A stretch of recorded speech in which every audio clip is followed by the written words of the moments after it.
People often ask, why you're doing a podcast. We're dentists, but we're really kind of geared towards the big picture. We always want to talk to our patients about health and wellness. And we spend a lot of time discussing the whole body. I think we're uniquely positioned because we're able to spend more time with our patients and our families, that they feel so comfortable and confident coming to us with maybe questions about their overall health.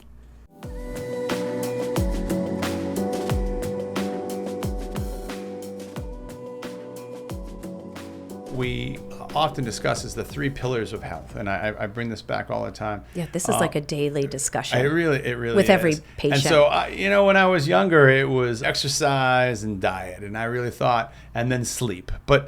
And I had a really kind of prioritized as exercise and diet. But as we've gotten older, I've realized that, and the science has actually proven it, is the most important part now is sleep. The sleep component, really is. Absolutely. And what we wanted to talk about today was the thing that is one of the most important parts for sleep is your airway. Yes. Your airway is a foundation of your health. Yeah. And one of the things that we see is your mouth is one of the first places that shows up and helps tell the story. Yeah, it's almost like a window to your body, a window to your health.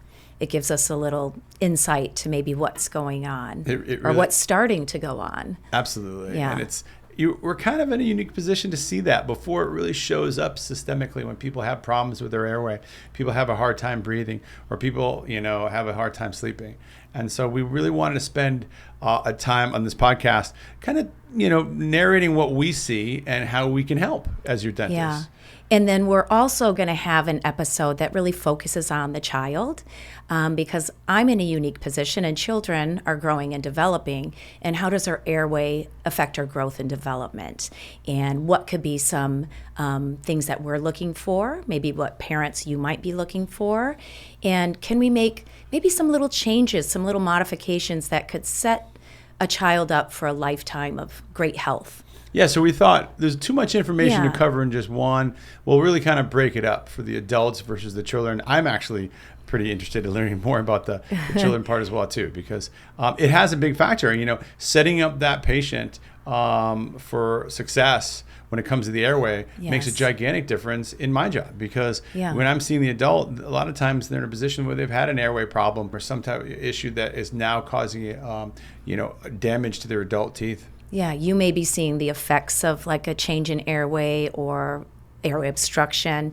And maybe if we would have caught it earlier, we could have changed the trajectory and the overall health of that particular, patient. So today we're talking about airway and breathing, and kind of just let's give a little overview, in a real simple way, right? It's how the air gets from the outside into our lungs so we can breathe, right? Right. Through our nose, through our mouth.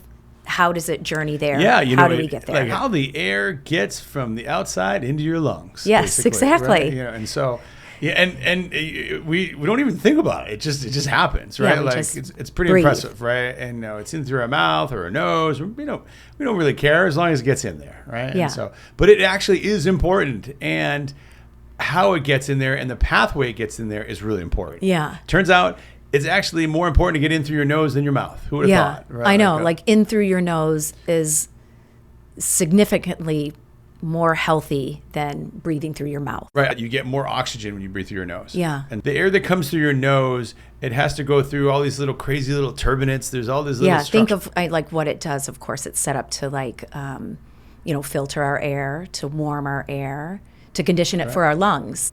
And then another fun fact, we were talking about this, but by breathing, by the air passing through your nose, it produces nitric oxide. Nitrous oxide? No. Not nitrous oxide, but I'm getting all good. Yes, nitric oxide, which it's a vasodilator. So it dilates our vessels, right? So then you're able to take more air or carry air easier to the rest of our bodies, and take away our carbon dioxide. So you don't get that same effect when you're breathing through your mouth. Right. Maybe that's why when you have a cold, you just feel like hell, because you're not getting all that oxygen. You're probably not getting all the oxygen. Yeah. I think of when you're breathing through your nose, and you might, if you do yoga or things like that, it's always like, breathe through your nose. And you're like, okay. But it actually stimulates our parasympathetic nervous system. So that like relaxes us, right? So it really, you are doing something important. And when we see people that breathe solely through their mouth, think of what that's doing to like our saliva. No, it's true. It's drying out our saliva, our most protective factors of our teeth and gums. I read this amazing book a few years ago. There was a New York Times bestseller called Breathe by James Nestor. And it really kind of hit home. In the book, they discuss how the researchers actually would block off their nose for 30 days and with tape, and they wouldn't be able to breathe through their nose. And it was pretty fascinating, the detrimental health issues that occurred, from high blood pressure to higher cholesterol to just stress, cardiovascular changes, like cortisol levels rising. These guys were miserable, and you're like, wow, it's pretty dramatic, I know. And the bacteria they cultured in their nasal cavity, when it wasn't getting filtered correctly, was pretty toxic. So a few years ago, a colleague had said to me, had gotten his deviated septum fixed, and he told me how it was just life changing. And it was like, oh, great, okay, didn't think much of it till a few years back. I had facial surgery to move my upper jaw. I had the classic lower jaw that kind of stuck out, sort of like the Disney character with the big jaw, kind of a very Gaston, right, like more of a Jay Leno notice with a little bit larger jaw. But I had my upper teeth cut and moved, the entire jaw. And when they were doing the surgery, they said, hey, listen, we're in there, we can see your deviated septum, how about we fix that while we're in there? And so I thought it was kind of a good deal, two birds with one stone. But that change in my airway is the thing that I remember remember the most. That's the thing you talk about all the time. It was crazy. When You're like, I would do it again, When I came out of surgery and I could breathe through my nose, the air rushing in was so drastic. I'll never forget it. Breathing through your nose is such a massive component to health. One of the things that we look at is, why is the person having a problem breathing? Is it their nose? Is it your nose? It also could be their mouth. Is it your mouth? It could be. Is it your tonsils? It right? Could be somewhere. Is it your tongue? It's getting obstructed. And some people, it can be. The tongue slides back, and they may be a bit overweight, or they're just. We're all made up of different types of bodies and different sizes and genes. Yeah. And you may have a small mouth and a big tongue, right? Yes. You may have a narrow arch where the tongue is trying to fit into some space, but it's getting pushed back. And so when people lay back, our tongue drops back, right? And the soft palate gravity could hit it. The uvula could be large. That's a little thing that hangs down like a punching bag. And so all those structures. So what we can do is we can look in someone's mouth and say, all right, I see what's going on in here. We can sometimes just hear it, and we could just say, hey, we know right off the bat you're a nasal breather. You can tell, right? Like when you're sick and you just sound so nasal. Some people sound like that all the time. Sometimes you can see that their nose is shifted over. You can see that in some of the x-rays we take, we can see that the septum, the bone that's in the middle of their nose is squished to one side or the other. So, so that's taking away one of your nose holes. Right, basically. Right? And so now you only have one. Not getting in there. It's like being squeezed, right? And so we can get people or patients over to an ears, nose, and throat to take a look at it and see what's going on. But sometimes they can have a perfect nose, and the air is going back, and it's getting blocked. The structure of their, I would say their tongue or their palate can sometimes be so big or wide, it actually can block the air as it's coming down through the nose. And so that's where some of these people have apnea, where it's not that the air isn't getting through their nose and they can breathe through their nose perfectly fine, but when they're laying back, either from the size or the shape, the air was getting blocked by the tongue, the palate, the soft palate's pushing back and actually blocking the air from getting in there. And that's why the CPAP works so well, because it actually forces the air into those places. Oh, and kind of opens up the space to allow the air to get through. So we often talk about, someone who's overweight having bigger areas there, but it can be a thin person that actually has, the same kind of issue. So it's not just as simple as losing weight will get rid of your sleep apnea. In some cases it is, but other people, it actually just be a physical structure where they actually have to either, reposition their jaw better, and that's where you can, make an appliance to do that, or, removing some tissue, having surgery done to move those airways. As a dentist, we can help, when it's mild to medium situations, we can actually help slide their jaw forward a little bit with an appliance. Which then kind of brings their tongue forward. Right. So then kind of opens up that back airway if that's what's being restricted. Right. And so, and some people that clench and grind their teeth, that's what they're trying to do. Oh, the body's trying to get their jaw out there. So what we used to think was just a grinder, it could actually be someone that we can help with an appliance that actually moves their jaw forward. Yeah. Or lets them glide forward in an easier path, right?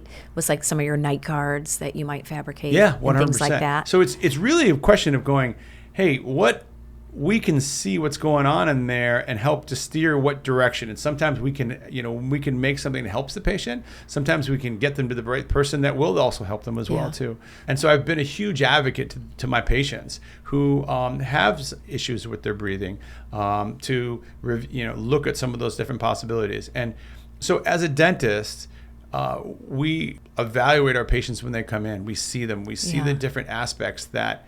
And it could be something as simple as the way they sound when they're talking to us. Yeah.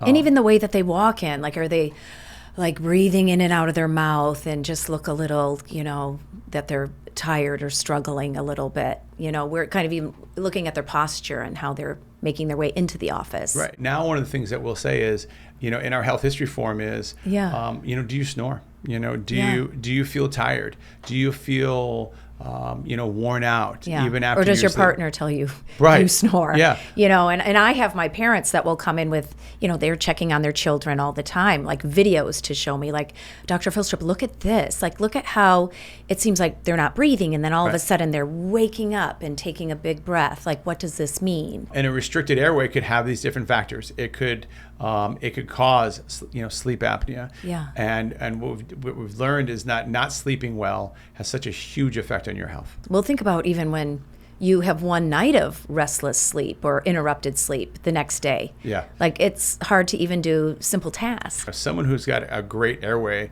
and they can breathe well tends to be able to sleep well. And if they can sleep well, they can really kind of perform well. Absolutely. So, sleep, as I said, it's the number one pillar now. It really is. If you're out there and you're just like, I snore sometimes, or I'm restless all the time, you may actually have an airway problem. Your dentist can be a big factor in seeing that firsthand. They can be the first ones that notice it. We're in a unique position to help kind of quarterback that event. I often will say, hey, listen, I see these things going on. I hear your story. I see what's going on in your mouth. Let's get you to see a ear, nose, and throat specialist. Yes. Let's get you see a sleep specialist. Let's see if you have apnea. Let's see if it's mild, medium, or severe. And people might want to know what apnea is, and it's basically you stop breathing. Yeah.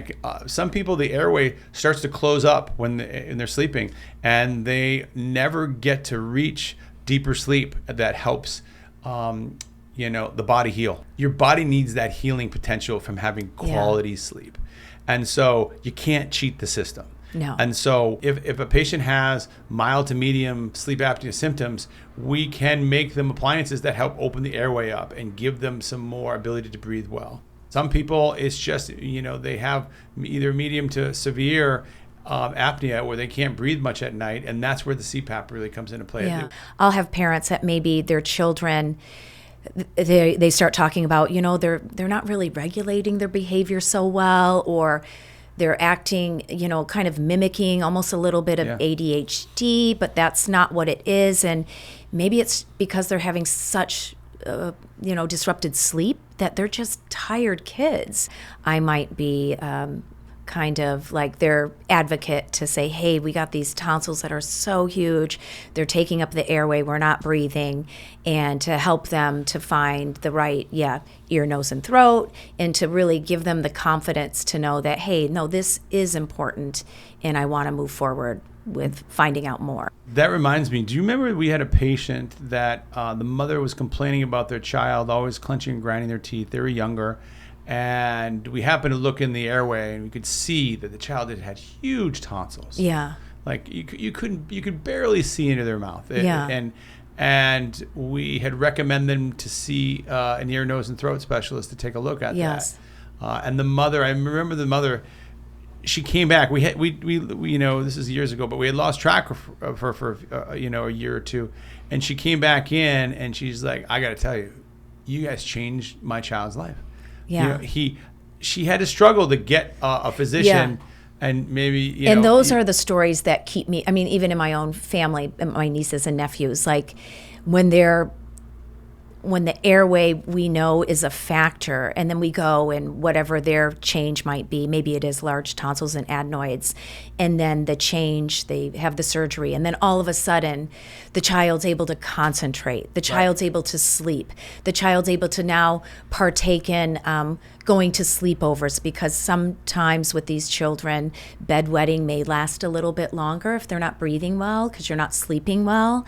And it has totally changed them in a different way, that the parents are just so thankful that they, moved forward, and that we were there to, champion them on. Yeah, it was pretty cool. She was so excited that her child was an absolutely different person. Yeah. He could breathe. He could sleep at night. I know.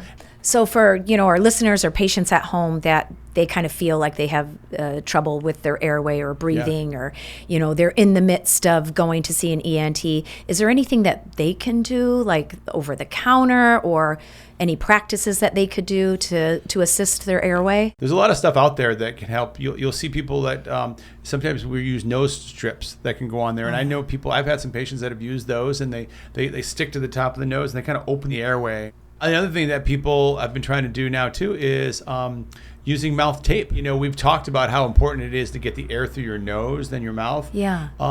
They use a tape that you can kind of breathe through a little bit, so it's not like you're trapped. You're really trapped. But some people they tape. It's a big thing now. It's a big thing where people will tape their mouth shut while they're sleeping to get more air. And some people swear by it. They love it. I know. And I mean, I know our niece, who's a Division I athlete, like they've had people come in and talk about nose breathing versus mouth breathing, and given them some of these like lip tapes or mouth tapes to try to encourage the nose breathing that we're thinking about for optimal, athleticness and success. With some of my young children, we are not going to tape their mouths, but we practice lip closed, nose breathing. And that might be something that the parents do when they're doing like quiet time. I would say when they're reading their books at night, or maybe they're doing puzzles, to like just practice our, lip posture closing our lips and breathing in and out of our nose. Wow. Okay. So I mean, there's little things that I'm even starting at young ages to help prompt this. We're going to be talking more about pediatric airway next visit. In our next episode, really focusing on, a growing child, growth and development, and how airway affects. Thanks for listening to the Smile Experience, and we'll see you on the next one. Thank you.